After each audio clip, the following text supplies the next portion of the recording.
ప్రభునందు నాకు అత్యంత ప్రియమైనటువంటి వాళ్ళారా, మన ప్రభువును రక్షకుడినైనటువంటి యేసుక్రీస్తు వారి యొక్క శుభనామములో మీ అందరికీ నా హృదయపూర్వకమైన శుభములు, వందనములు తెలియజేస్తున్నాను.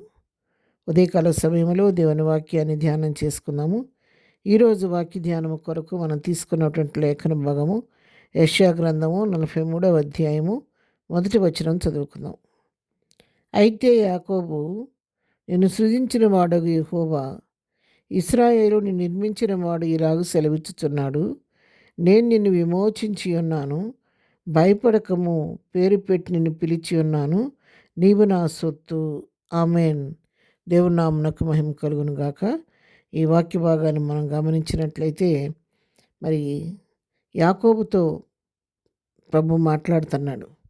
యాకోబు, నిన్ను సృష్టించిన వాడినైన యెహోవా నేను నీతో మాట్లాడుతున్నాను. యాకోబుని ఇశ్రాయేలుగా దేవుడు మార్చిన సందర్భం మనందరికీ తెలుసు. ఇక్కడ రెండో పేరు కూడా పెట్టి పిలుస్తున్నాడు. ఇశ్రాయేలు, నేను నిర్మించిన వాడు ఇలాగ సెలవిస్తున్నాడు. ఇశ్రాయేలుగా నిన్ను మార్చిన వాడను, నేను నిర్మించిన వాడను, నీతో మాట్లాడుతున్నాను. నేనే నీకు సెలవిస్తున్నాను. నేను నిన్ను విమోచించి ఉన్నాను, నిన్ను పరిశుద్ధపరిచి ఉన్నాను. పాపములో నుంచి, శాపములో నుంచి, దోషములో నుంచి విడిపించి నా రక్తంతో నిన్ను కడిగి నేను శుద్ధి చేసి ఉన్నాను, విమోచించి ఉన్నాను, పరిశుద్ధపరిచి ఉన్నాను. అంతేకాదు, నువ్వు భయపడవద్దు, పేరు పెట్టి నేను నిన్ను పిలిచి ఉన్నాను. నేను లోకంలో అనేక మంది ప్రజలున్నప్పటికీ కూడా నేను నిన్ను ప్రత్యేకించుకొని నా జనాంగంగా, నా ప్రియమైన కుమారుడిగా నేను నిన్ను పిలుచుకున్నాను, పేరు పెట్టి నిన్ను పిలుచుకున్నాను. నేను కోరుకున్న బెడవు, నీవు నా సొత్తు అని చెప్పి ఇక్కడ తెలియచేస్తున్నాడు. అవును ప్రియరా, దేవుని వాక్యం సెలవిచ్చినట్లుగా పిలువబడిన వారు అనేకులు ఉంటారు, కానీ ఏర్పరచబడిన వారు కొద్దిమందే ఉన్నారని వాక్యం సెలవిచ్చిన రీతిగా అనేక మంది ప్రభువును వెంబడించవచ్చు, కానీ వారిలో ప్రత్యేకంగా దేవుని చేత ఎన్నుకోబడినటువంటి వారు, ఆయన తన సొత్తుగా, తన జనాంగంగా చేసుకున్నవారు కొంతమంది లోకంలో ఉంటారు. వారు ఎంతగా ప్రభువుకు దూరంగా వెళ్ళాలనుకున్నా కూడా మరి ప్రభువు కృప వారిని వెంటాడుతూనే ఉంటుంది. వారు ఏ మూల దాగున్నప్పుడు కూడా వారిని పట్టి తన కృపచేత మరలా తన వైపు ఆకర్షించుకొని వారిని తన కొరకు నిలబెట్టుకొని తన మహిమ కొరకు వాడుకుంటాడు మన దేవుడు.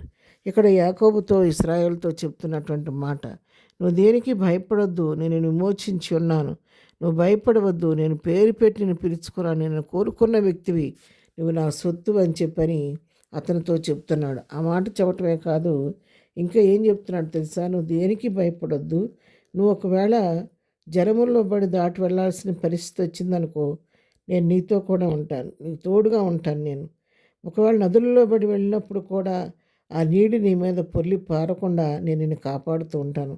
ఒకళ్ళ అగ్గిడి మధ్య నువ్వు నడవలసి వచ్చినప్పుడు కూడా నువ్వు కాలిపోవు, జ్వాలలు నిన్నేమి కూడా చేయలేవు, అవి నేను కాల్చవు అని చెప్పని అతనికి వాగ్దానం చేస్తూ ఉన్నాడు. ఏది కూడా నీకు హాని కలిగించకుండా నేను కుడి ఎడమన నా దూతలను తోడుగా ఉంచి ఎత్తిపట్టి నడిపిస్తానని మాట్లాడుతున్నాడు. 3వ వచనం చూస్తే, యెహోవానగు నేను నీకు దేవుడను, ఇశ్రాయేలు పరిశుద్ధ దేవుడినైన నేనే నిన్ను రక్షించబడను, నీ ప్రాణరక్షణ క్రయముగా ఐగుప్తుని ఇచ్చి ఉన్నాను, నీకు బదులుగా కూషును, శబాను ఇచ్చి ఉన్నాను.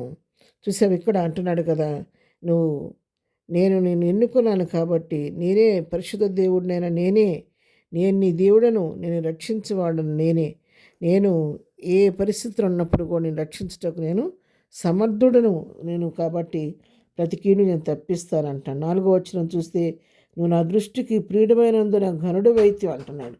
అవును, దేవుని దృష్టికి యాకోబు ప్రియుడై ఉన్నాడు కాబట్టి అతడు ఘనుడిగా ఎంచబడ్డాడు. ఉదయకాలం ప్రియులారా, దేవుని వాక్యం నాతో మీతో మాట్లాడుతుండగా ప్రభు యాకోబుని, ఇశ్రాయేలుని ఎన్నుకొని మరి తనకు ప్రియుడిగా చేసుకొని తన సొత్తుగా చేసుకున్నాడు. మరి ఉదయకాల సమయంలో నిన్ను నన్ను కూడా తన రక్షణను అలంకరించి తన సొత్తుగా, తన జనాంగంగా ప్రభు చేసుకున్నాడు. కాబట్టి యాకోబును కాపాడిన దేవుడు, నడిపించిన దేవుడు నిన్ను నన్ను కూడా ప్రతి విధమైన కీడు నుంచి తప్పించి కాపాడి సంరక్షిస్తాడు. కాబట్టి అటు దేవుని వైపు చూస్తూ విశ్వాసంతో ముందుకు సాగిపోదాము. ప్రార్థన. ప్రేమగల తండ్రి, పరిశుద్ధుడా, నీ పాదములకు వందనాలు. ఉదయకాలం మాకు ఇచ్చిన శ్రేష్టమైన వాక్య భాగాన్ని బట్టి నీకు వందనాలు. ప్రభా మా చేయి పట్టుకోండి, యాకోబు నడిపించినట్లుగా మమ్మల్ని కూడా నడిపించి నీ సొత్తుగా నీ జనాంగంగా ఈ లోకంలో నేను పోలి జీవించే కృప మాకు దయచేయండి. ఈ దినం మేము చేయి పనిపాట్లో మీరు తోడుగుండండి. మేము వెళుతున్న ప్రయాణాల్లో రాకపోకలు క్షేమం దయచేయండి.